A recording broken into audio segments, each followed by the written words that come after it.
There's a lot of classic traditional value investors that will say GAAP operating and GAAP net income and loss are the gold standard for measuring a business's performance. And that's actually not true. It depends a lot on the business itself because GAAP profitability can also be just as noisy and unuseful as adjusted metrics as well.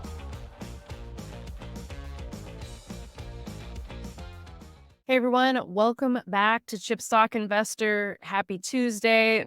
We are here to talk about a couple of software companies. One, we love the company, but the stock has not been doing so great this year.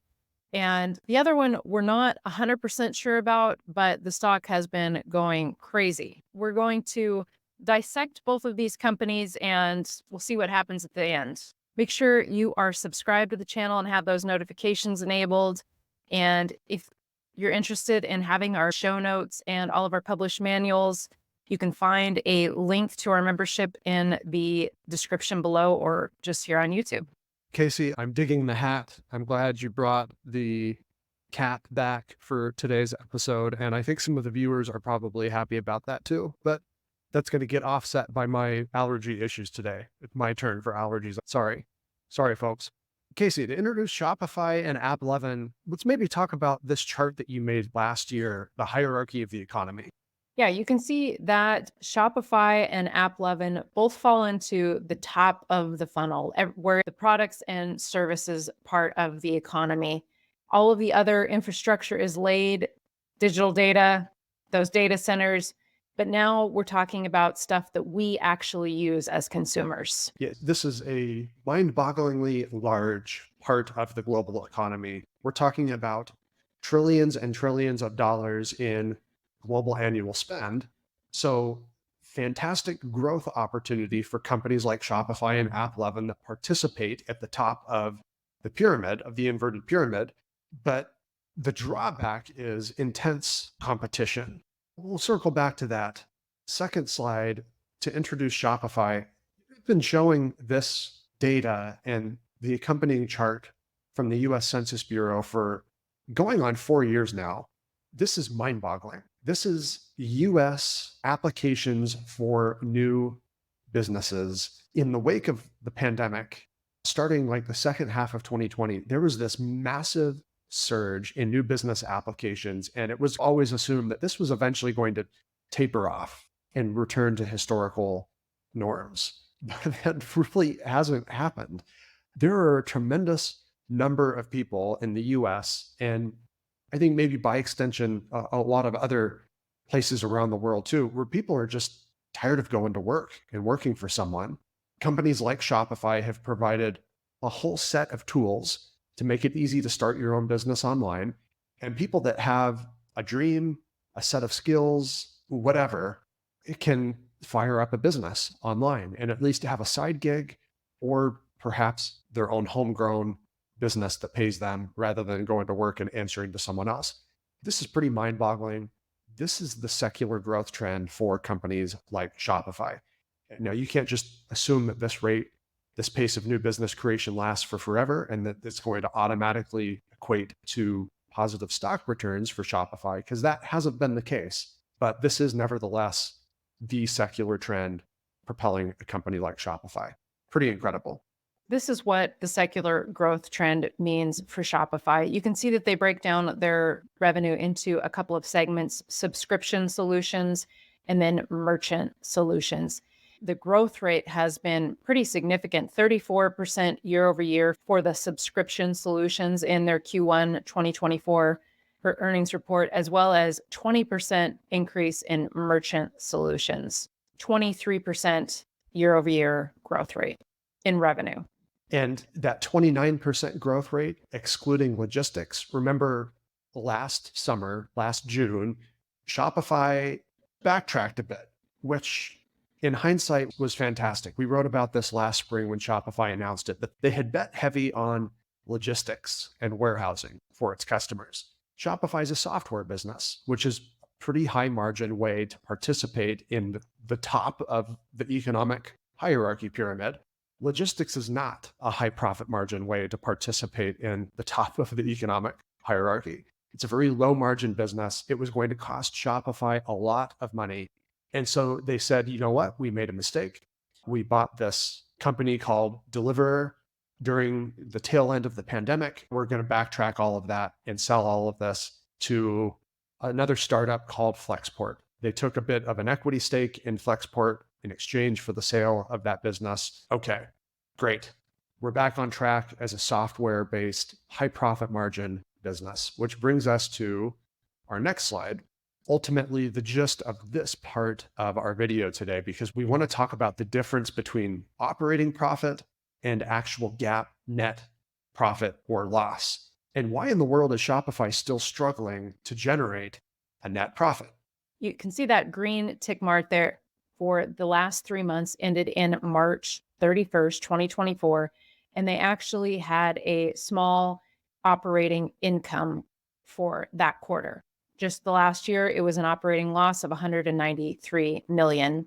But let's talk about that red tick mark where there's an other expensed income loss. You can see this last quarter, there was a $342 million loss in that other income. So let's talk a little bit more about what that means that creates the GAAP net loss compared to the GAAP net income just a year ago. You can find what we're talking about here in the actual quarterly filing with the SEC, not the press release that Shopify gives for its quarter, but the actual SEC filing. For Shopify, because it's a Canadian business, this is called a 6K report versus the typical 10Q report for a US-based company.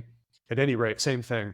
If you scroll down to the section that outlines what is on Shopify's balance sheet, you'll find this section. And this is why we call companies like Shopify 2-4 stocks. You buy Shopify, you own Shopify, but you actually end up owning stocks of other publicly traded businesses and some private companies too. But the publicly traded companies are the ones that are highlighted here because these are actually pretty sizable positions for Shopify. They have a large position in Global E Online, ticker symbol GLBE, Affirm Holdings, the digital payments company, AFRM, and Klaviyo, which is an email marketing business that had an IPO last year, ticker symbol KLVY. And you can see in total, those things worth about $2 billion. But at the end of 2023, they were at almost $2.4 billion. If you do the simple math and subtract the value of those three stocks at the end of March from the value at the end of December 2023, that's what gets you in the ballpark of that 342 million loss. Shopify also reports some interest income from the cash and equivalents on its balance sheet. Most of those losses are from this exactly. These are unrealized losses because Shopify didn't sell these stocks, but they still have to record either an unrealized gain or, in this case, an unrealized loss based on those three stocks' performance in the last 3 months. And all three of them were actually down in the first quarter of 2024. So Shopify has to record an unrealized loss, investment loss for GAAP net income. That's an interesting accounting fact that necessarily wouldn't be obvious. Yeah, and it's been a while since I've had a rant on this, and so I won't ruin it and have another rant, but there's a lot of classic traditional value investors that will say GAAP operating and GAAP net income and loss are the gold standard for measuring a business's performance. And that's actually not true. It depends a lot on the business itself because GAAP profitability can also be just as noisy and unuseful as adjusted metrics as well. For example, one of those being free cash flow, which in this particular case was very, very good for the first quarter of 2024. Free cash flow is a fantastic metric. Put very simply, it's income from operations, like the business's actual operation. So it excludes things like changes in stock values that a company might own on its balance sheet. So just the business's core operation minus capital expenditures, which is spending on property and equipment. Think of those as the big investments a business needs to make right now so that it can continue to grow in the future. So Shopify actually reported a free cash flow profit margin of 12%, which is double the free cash flow margin of the first quarter of 2023. There's actually really, really solid profit margin progress going on under the surface for Shopify. Now, free cash flow is also an imperfect profit metric. It's important for investors to get used to using a blend of different profitability metrics and figure out maybe which one is the most meaningful for the business, or maybe just take an average of all of them. In some cases, this is where experience and getting used to looking at different parts of the cash flow statement and the income statement and the balance sheet and how everything works together, just experience comes into play. But at any rate, the market kind of had a little freak out here again over Shopify and really missed the point. The business itself is still making solid progress on profitability. Let's talk about outlook for Spotify. In the earnings report, they said that for the second quarter of this year, they expect revenue to grow at a high teens percentage rate with a year-over-year growth rate in the low to mid 20s when taking out that impact of the sale of that logistics business that we talked about to Flexport. Another thing to point out here very briefly is the fourth bullet point there, stock-based compensation, which is another thing that's excluded from free cash flow. That's a point of emphasis for a lot of investors when they're looking at free cash flow. So do take note of that line item. But we will mention 120 million is significantly down from the prior year. So Shopify definitely getting its expenses under control. We think free cash flow margins are probably headed higher. I think 12% is maybe a new baseline for Shopify, and we expect profit margin expansion in that metric going forward. So that's what we're focused on. We posted a reverse DCF over on our Discord channel to try to understand what the market is thinking with the current stock price. And we're not going to go into all the details of that right now for the sake of timing. But ultimately, we think Shopify is a premium valuation at this point. However, we have owned Shopify for a number of years now, and it is a full position in our portfolio. It's possible that we do nibble after the dip, but we're not in a hurry because of that full position in the portfolio that we have right now. Yeah, and when deciding whether or not to buy the dip, we did post the way we kind of approach that on the YouTube community page last week. And Shopify is a fantastic business. We're very positive in our outlook for the business over the course of many years, over the long term. But when considering buying the dip, you have to also consider what else is out there that we could buy. Are there better deals? We doubled down on our Amazon position late in 2023. We still see Amazon as the better relative value right now, even though Amazon is maybe not our personal idea of what we'd e-commerce to look like in the future. That's definitely Shopify. We'd like to see more small businesses grow. We'd like to see more small businesses as well, so that a lot of great, talented people out there get to experience the joys of running their own business. So we still like Shopify. Unfortunately, Amazon is the stock that is the winning e-commerce stock to own right now. And then in addition to that, AppLovin. So maybe this is where we should pivot to that. And everybody probably knows at this point, we did purchase AppLovin finally before the first quarter earnings update. And so now it's probably time to address this head on in an actual video versus just on YouTube community posts and Discord posts that we've been doing for a while now. Okay, let's talk about AppLovin. I like the name. I think someone at one point said that this is like Silicon Valley's Motown inspired software company. Yeah, it's funny. I like that. AppLovin. Besides the stock itself grooving harder than a Motown song, there are some pretty impressive things happening in the software business. And this is more than just artificial intelligence, AI, magic wand waving to generate returns. There's actual financial results to back this thing up. So first, the revenue, you can see the little chart in the top left that AppLovin provided in its shareholder letter. Really solid overall growth. And that's being driven almost entirely by the software platform revenue, which you can see nearly doubled again year over year in the first quarter of 2024. And as a result of that software platform growing so much, you can see the profit margin expansion in that software-based business.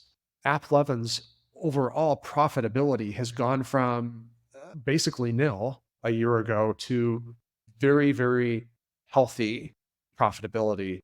And important to note here, this will please investors of all sorts because it's reporting both adjusted profitability and very healthy GAAP profitability.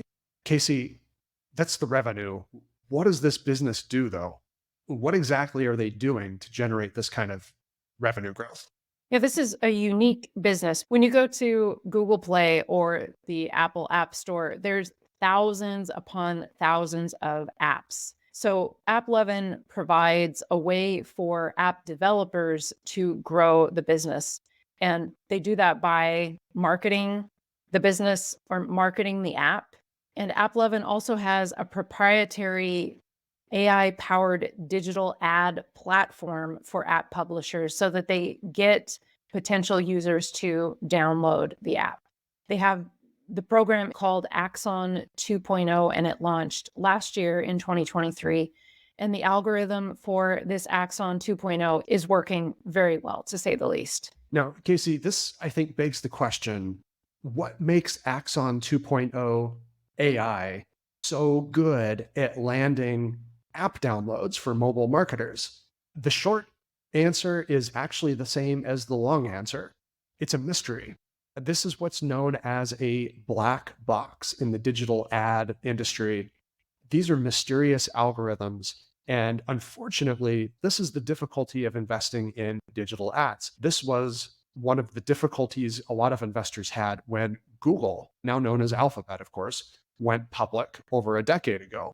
Okay, internet search and ad revenue is fantastic, but what does it do exactly?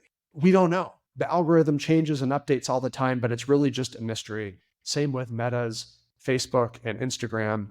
There's a lot of digital ad software companies, and the inner workings of how these things actually operate is a mystery. All we do know, though, is digital marketing is massive. We're fast approaching 1 trillion in global annual spend in digital advertising of various types. So again, thinking back to the economic hierarchy chart, this is a fiercely competitive market. And when you have these marketers willing to throw massive amounts of their budget at your algorithm, if it's working, if it's landing them users, obviously the growth is tremendous. And that's the tailwind that AppLovin has caught.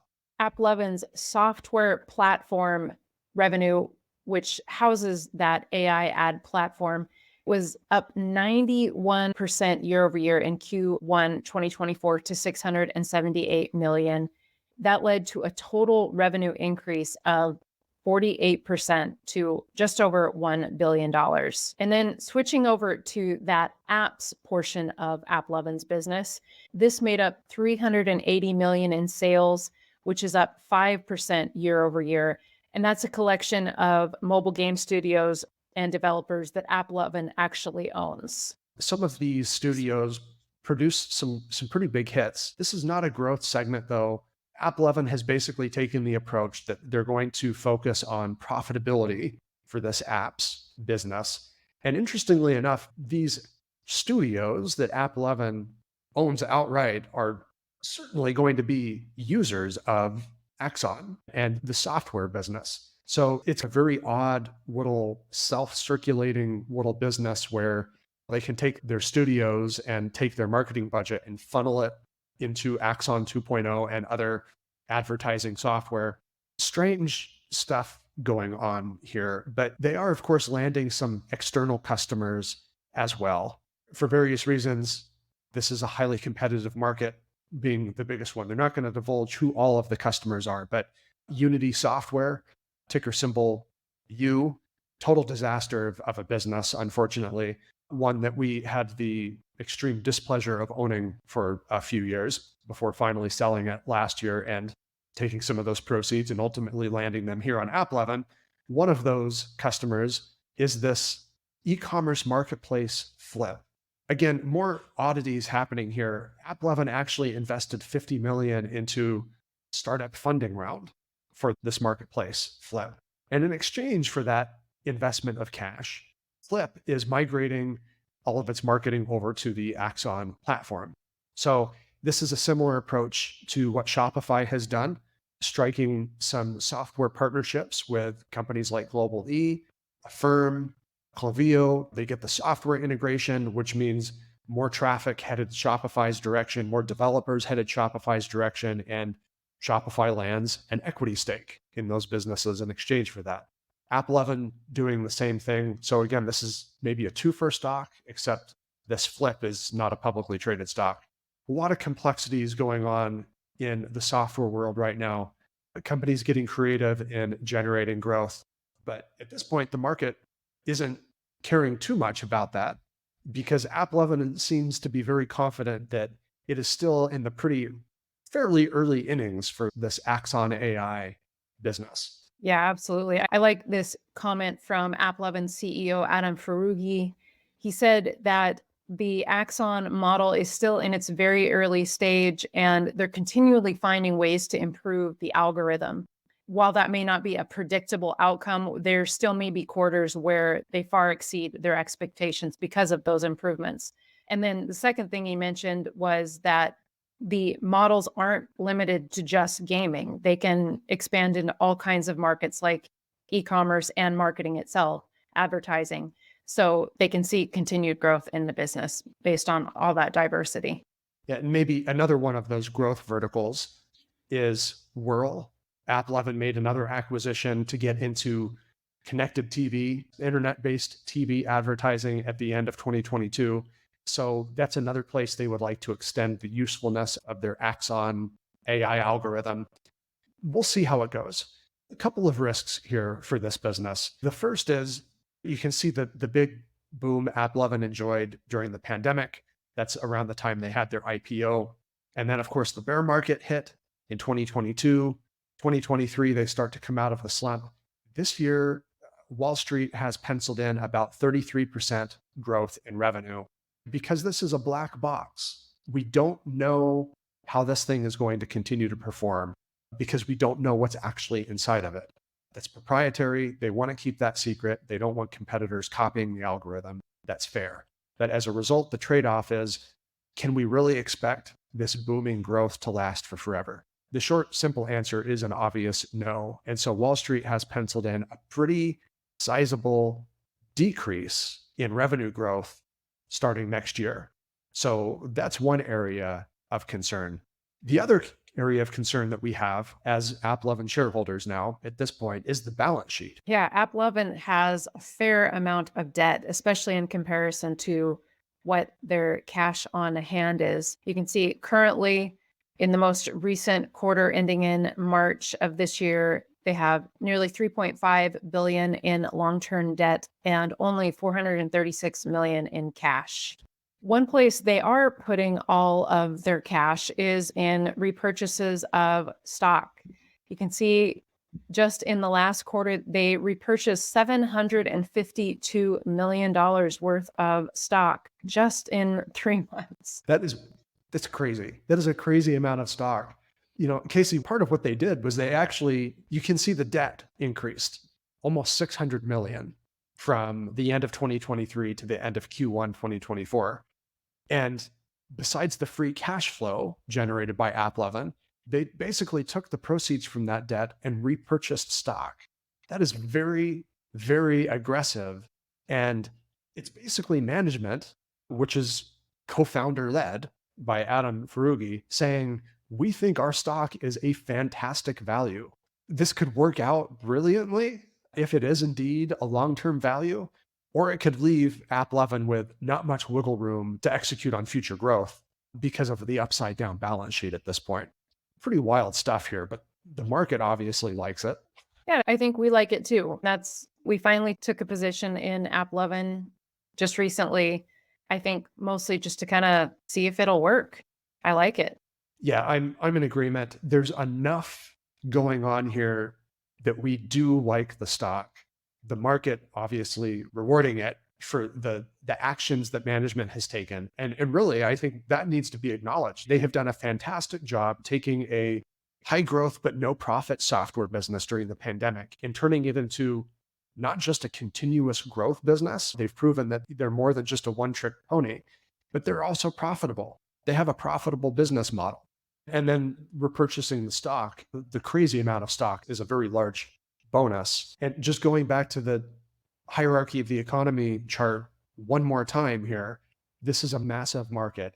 Ultimately, at the end of the day, you don't have to try too hard to find growth. When you're trying to sell products, when you're trying to sell software services, or some blend of the two, like Shopify does, there's plenty of growth out there when you're talking about industries that account for trillions and trillions of dollars of annual spending. The real trick is generating that kind of growth while turning a healthy profit. AppLovin has proven is able to do that. Shopify, we're still waiting to see the results of management's efforts on that front. So I think in conclusion, that's why we started nibbling on AppLovin. I think we're interested in continuing to nibble on it this summer and build our position after that Q1 update. Shopify, we're still, like you said, Casey, optimistic for the long term, but it's already a full position in our portfolio. We've gotten some great growth on that holding over the last 5+ years that we've owned it, but not a best buy in our estimation at this point. That's a wrap on today's coverage of two software stocks, Shopify and AppLovin. We have many more conversations and threads on other software companies like Monday.com, which we are very optimistic about over on our Discord channel. So if you're interested, make sure you check out the link in the description below. Just $5 a month gets you all of our show notes, video notes, and lots of great discussion and extra exclusive content over there on our Discord channel. Make sure you are subscribed to the channel here on YouTube. Free and easy way to support us. We'll be back later this week with NVIDIA earnings as well as some other cool stuff. We have much more coming your way. Make sure you stick around, and we'll see you again soon at Chipstock Investor.